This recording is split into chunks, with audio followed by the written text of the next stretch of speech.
student, and how are you today? You will be fine, I hope so. Student, आज हम BS semester 6 solid state physics और उसका important topic unit cell and its types को discuss करेंगे। तो चलते हैं अपने टॉपिक की तरफ। डियर स्टूडेंट, हमारे टॉपिक का नाम है unit cell and its types. तो पेपर के पॉइंट ऑफ व्यू से ये एक इम्पोर्टेंट शॉर्ट क्वेश्चन भी है। ठीक हो गया। डियर स्टूडेंट, सबसे पहले डेफिनेशन है यूनिट सेल। यूनिट सेल क्या होते हैं कि किसी भी क्रिस्टल लैटिस के ये वो छोटे से छोटा ज्योमेट्रिकल स्ट्रक्चर होता है जो डिफरेंट डायरेक्शन में रिपीट अगेन एंड अगेन होता है, उसे हम यूनिट सेल कहते हैं। तो मैंने यही डेफिनेशन लिख रखी है कि the smallest geometrical structure of the crystal lattice that repeated again and again in different direction is called unit cell। दोबारा सुन ले स्टूडेंट कि क्रिस्टल लैटिस के ये वो छोटे से छोटा ज्योमेट्रिकल स्ट्रक्चर होता है जो डिफरेंट डायरेक्शन में रिपीटेड अगेन एंड अगेन हो, उसे हम यूनिट सेल कहते हैं। डियर स्टूडेंट, हम अब इसको एक एग्जांपल के ज़रिए से समझते हैं। तो ये हमारे पास एक क्रिस्टल लैटिस है NaCl का। तो लिखते हैं क्रिस्टल लैटिस ऑफ NaCl। तो ये जो क्रिस्टल लैटिस जो आपको नज़र आ रही है, ये स्टूडेंट छोटे छोटे यूनिट सेल से मिलकर बनती है। तो आप यहाँ पे क्लियरली देख सकते हैं स्टूडेंट, पहला जो यूनिट सेल है ये आपको नज़र आ रहा है, फिर इससे पीछे, फिर इससे पीछे, फिर इससे आगे, फिर स्टूडेंट इससे पीछे, फिर इससे आगे, फिर इससे पीछे, फिर इससे आगे। डियर स्टूडेंट, जब इसका जो एक हम यूनिट को अलहदा करेंगे तो ये हमारा यूनिट सेल कहलाएगा। अब हम इसको एक और एग्जाम्पल के ज़रिए से समझते हैं कि जो हमारे घर होते हैं वो ईंटों से मिलकर बनते हैं। जो हमारी ईंट होगी वो हमारा यूनिट सेल कहलाएगी। तो डियर स्टूडेंट, अब हम इसकी टाइप्स को डिस्कस करते हैं। Types of unit cell. There are two types of unit cell. Unit cell की दो टाइप्स होती हैं। पहली टाइप परमीटिव यूनिट सेल और दूसरी टाइप है नॉन परमीटिव यूनिट सेल।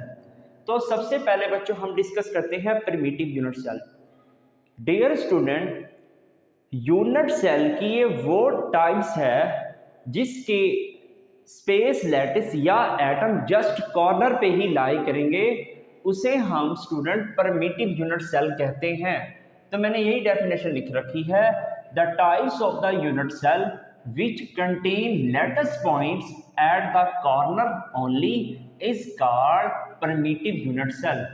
कि यूनिट सेल की ये वो टाइप्स होती है जिसमें लैटिस पॉइंट जस्ट कॉर्नर पे ही होते हैं, उसे हम परमीटिव यूनिट सेल कहते हैं। लैटिस पॉइंट से मुराद स्टूडेंट आप यहाँ एटम भी लिख सकते हैं, जिसके एटम कॉर्नर पे लाई करते हो उन्हें हम परमीटिव यूनिट सेल कहते हैं। तो स्टूडेंट, अब हम इसको एक डायग्राम के जरिए से समझते हैं। डियर स्टूडेंट, ये हमारे पास एक स्पेस लैटिस बनी हुई है। आप ये कह लें कि इन पॉइंट्स की जो सराउंडिंग है वो सेम है हर एक पॉइंट के लिहाज से। ठीक हो गया। अब स्टूडेंट, हमने जस्ट कॉर्नर पे लेने हैं, तो मैंने एक ट्रांसलेशनल वेक्टर यहाँ पे ड्रा कर दिया। डियर स्टूडेंट, दूसरा ट्रांसलेशनल वेक्टर मैंने यहाँ पे ड्रा कर दिया। तो ये हमारा एक्स एक्सिस के अलोंग है, तो ये हमारा ए वेक्टर होगा, और स्टूडेंट ये हमारा बी ट्रांसलेशनल वेक्टर होगा। तो इसी तरह स्टूडेंट ये कौन सा वेक्टर होगा, ये ए होगा। ठीक है, ये ए है तो ये ए, और ये वाला वेक्टर कौन सा होगा, बी वेक्टर होगा।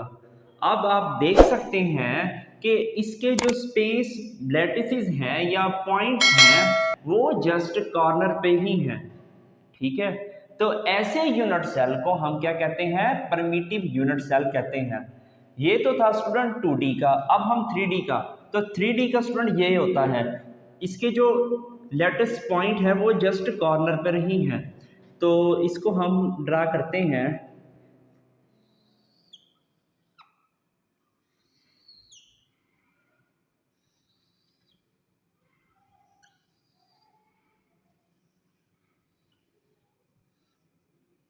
अब हम इसको स्टूडेंट कॉर्नर पे पॉइंट्स ड्रा करेंगे,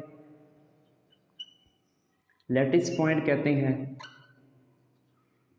तो ये हमारा क्या बन जाएगा, परमिटिव यूनिट सेल बन जाएगा। अब स्टूडेंट नेक्स्ट इसकी जो प्रॉपर्टी है, इट हैज़ मिनिमम वॉल्यूम, इसका वॉल्यूम मिनिमम होता है। Volume of the primitive unit cell is given by, कि जो परमिटिव यूनिट सेल का जो वॉल्यूम है वो ये है, V is equal to A dot B cross C। तो ये हमारा वॉल्यूम आ गया है परमिटिव यूनिट सेल का।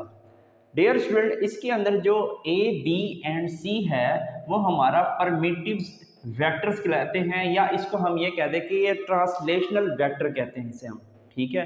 तो यही मैंने लिखा है, where A, B and C are the primitive vectors. Next definition है student non primitive unit cell. Non primitive unit cell, ये यूनिट सेल की वो टाइप्स होती है जिसके लेटेस्ट पॉइंट कॉर्नर पे भी लाई करें और स्टूडेंट उस दरमियान में भी लाई करें, या उसकी बॉडी में भी लाई करें, या उसके सरफेस पे लाई करें। तो ऐसे यूनिट सेल को हम स्टूडेंट कहेंगे नॉन परमिटिव यूनिट सेल। तो क्या लिख कर आएंगे, the types of the unit cell which contain lattice points at the corners as well as inside and the surface of the cell is called non-permittive unit cell।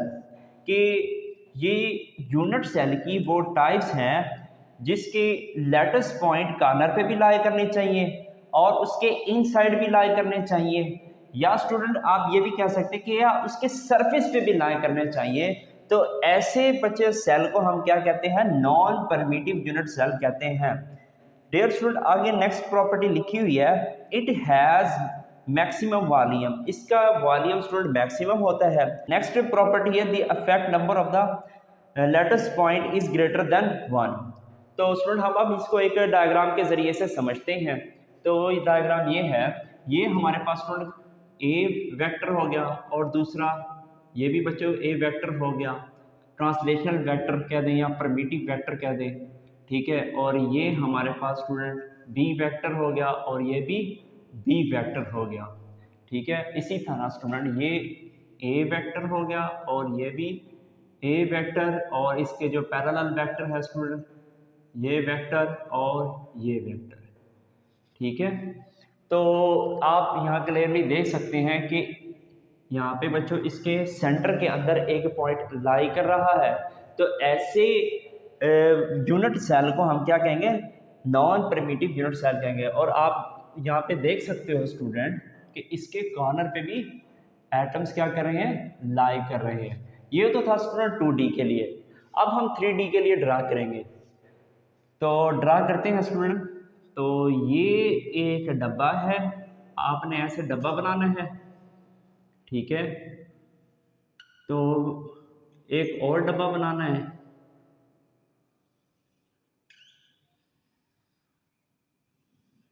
फिर आप इसके corner बनाएंगे। Dear student, फिर आप इस corner पर lettuce point बनाएंगे। तो ये हमारा कौन सा बनेगा, ये तो है परमिटिव। अब नॉन परमिटिव बेटा एक सेंटर पर आएगा। तो ऐसे यूनिट सेल को हम क्या कहेंगे, बॉडी सेंटर क्यूब कहते हैं। तो इसको लिखते हैं बच्चों BCC। डियर स्टूडेंट, आगे हम एक और ड्रा करते हैं जो इसकी सरफेस पे लाई करेंगे। तो ये एक आप डब्बा बनाएंगे, फिर एक और डब्बा बनाओगे,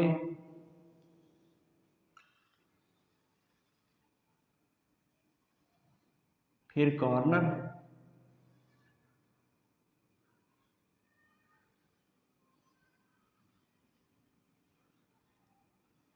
फिर कॉर्नर के ऊपर तो स्पेस लेटेस्ट पॉइंट आप ड्रा करोगे। फिर इसके स्टूडेंट फेसेस पे आप ड्रा करोगे, हर एक फेस पे, एक इसके पीछे फेस होगा और एक इसके स्टूडेंट आगे फेस होगा। तो इसे स्टूडेंट कहते हैं फेस सेंटर क्यूब, FCC, ठीक हो गया। ये है बॉडी सेंटर क्यूब और ये है FCC। तो अब हम बच्चों इसका इम्पोर्टेंट नोट को समझते हैं, यानी यूनिट सेल की हम इंफॉर्मेशन थोड़ी सी और इन्हेंस करते हैं।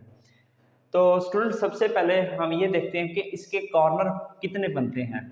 तो ये बच्चों फर्स्ट कॉर्नर, ठीक है, second, third, fourth, fifth, six, seventh and eight, इसके 8 कॉर्नर होते हैं। तो आप यहाँ पे लिखोगे 8 कॉर्नर, ठीक है। अब इसके हम देखते हैं फेस, कितने फेस होते हैं। डियर स्टूडेंट, ये पहला फेस, ठीक है, ये दूसरा फेस, ये तीसरा फेस, ये चौथा, एक इसे पीछे वाला पांचवा, और ये छठा। यानी इसके फेस कितने होंगे, 6 फेस होते हैं, फेसिस, ठीक है। तो 8 कॉर्नर, 6 इसके फेसिस हो गए। अब स्टूडेंट इसके हम देखते हैं एजेस कितने होते हैं। तो ये बच्चों पहला एज 1 2 3 4 5 6 7 8 9 10 11 एंड 12। तो इसके 12 बच्चों एजेस बनेंगे।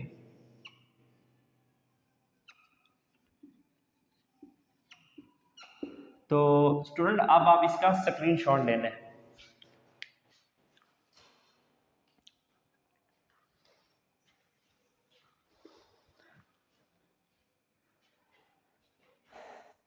डियर स्टूडेंट, आई होप आज आपको लेक्चर समझ आ गया होगा। इस लेक्चर का लिंक अपने दोस्तों के साथ लाजमी शेयर करें ताकि उनको भी सीखने का मौका मिले। तो मिलते हैं एक और नए लेक्चर में, तब तक के लिए टिल देन अल्लाह हाफिज़।